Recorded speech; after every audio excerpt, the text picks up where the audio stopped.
Welcome to this explainer. Today we're looking at a concept in asset management that operates, honestly, a lot like an iceberg. When we think about carbon risk, it's super easy to just focus on what sits right above the surface, right? Things like the energy efficiency of your office building or your corporate travel.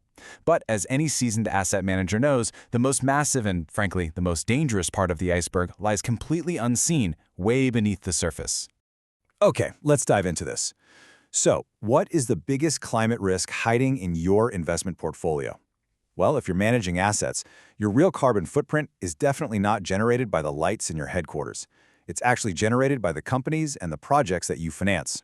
Those hidden emissions, they represent a systemic vulnerability that could quietly but severely compromise your entire portfolio as global markets shift. To understand exactly how to map out this problem, and more importantly, its solution, we're going to ground our analysis right in the industry standard. Specifically, we'll be looking at the SASB framework for asset management and custody activities. We're zeroing in on the FNAC 410B standard. This framework gives us the precise regulatory lens we need to actually measure and disclose these hidden climate risks. Here's our roadmap for today. We're covering 1. The hidden carbon portfolio.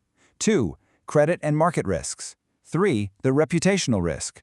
4. Measuring the impact. 5. Calculating the scope. And finally, 6. The future of asset management. Let's kick things off with Section 1, the hidden carbon portfolio. So let's start with the foundational concept here. We need to clearly define exactly what we're looking for beneath the surface. The SASB standards define financed emissions as greenhouse gas emissions attributed to assets under management, which stem directly from the activities of counterparties, borrowers, or investees. Now, why does this matter to us? Well, because if you're financing a high-emission entity, their carbon footprint essentially becomes your financial exposure. In a regulatory storm, where carbon policies are tightening all over the globe, these financed emissions act like a massive anchor, basically weighing down your portfolio's performance. Moving right along to Section 2, credit and market risks. And this brilliantly illustrates the explosive financial consequences of holding onto that anchor. This isn't just some environmental issue, it is absolutely a fundamental credit and market risk issue. What we're really looking at is a collision between macro global policy shifts and micro credit default risks. According to the standard, counterparties with high emissions are significantly more susceptible to regulatory and market shocks. Think about it. If a borrower's business model relies on heavy emissions, a sudden change in carbon policy directly threatens their bottom line, and that in turn spikes the probability that they're going to default on the credit or the capital you just provided them. The source material is actually very specific about the triggers that expose financial institutions to these risks. High-emission investees are facing immense pressure from things like increasingly stringent carbon taxes and brand-new fuel efficiency regulations. But it's not just policy, right? It's the market itself. Rapid technological changes and the subsequent shifts in supply and demand can literally render legacy, high-carbon business models obsolete overnight. And if you're the one financing these assets, you're the one absorbing that massive market devaluation. Now for Section 3, the reputational risk.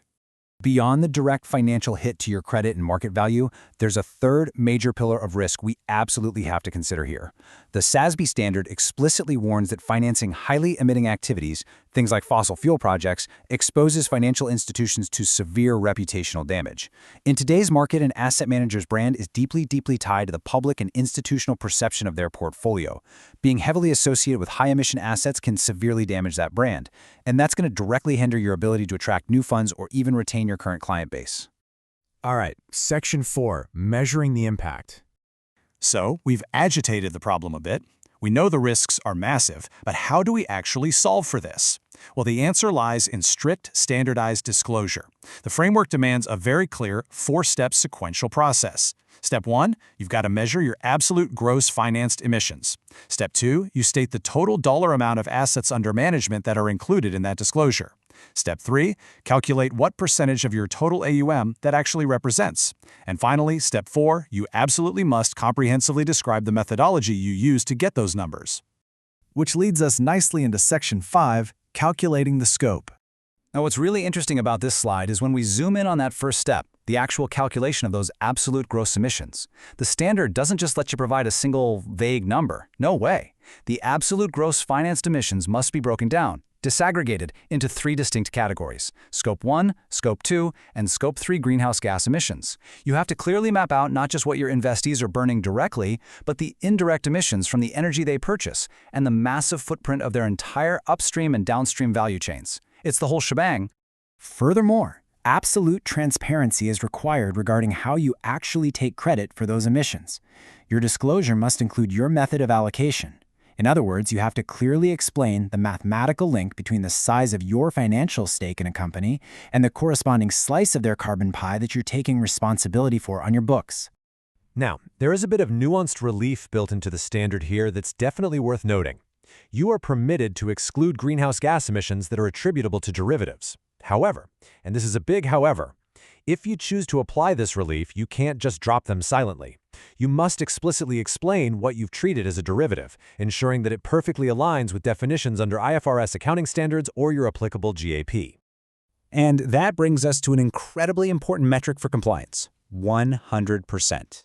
Look, the ideal state is that 100% of your assets under management are included in your financed emissions calculation. But let's be real, the standard recognizes that the real world is messy.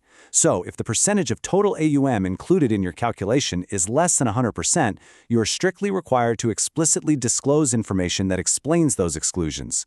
You have to document exactly what types of assets were left out and the specific monetary amount of AUM they represent. Literally, no missing pieces of the pie can go unexplained here. Finally, let's look at Section 6, Future of Asset Management.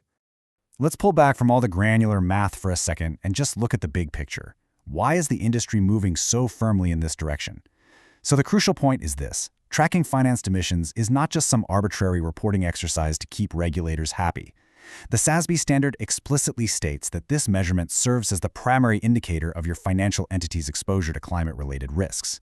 It is the vital, absolute must-have data you need to understand exactly how you must adapt your investment strategies over time to protect your long-term value. Because ultimately, the regulatory landscape is shifting rapidly and the market is moving right along with it. You just can't manage a risk you can't see, right? So as carbon policies inevitably tighten globally, you have to ask yourself, based on your hidden financed emissions, is your portfolio positioned for resilience, or are you completely exposed to the risks? Think about it. Thank you so much for joining me for this explainer, and I'll catch you next time.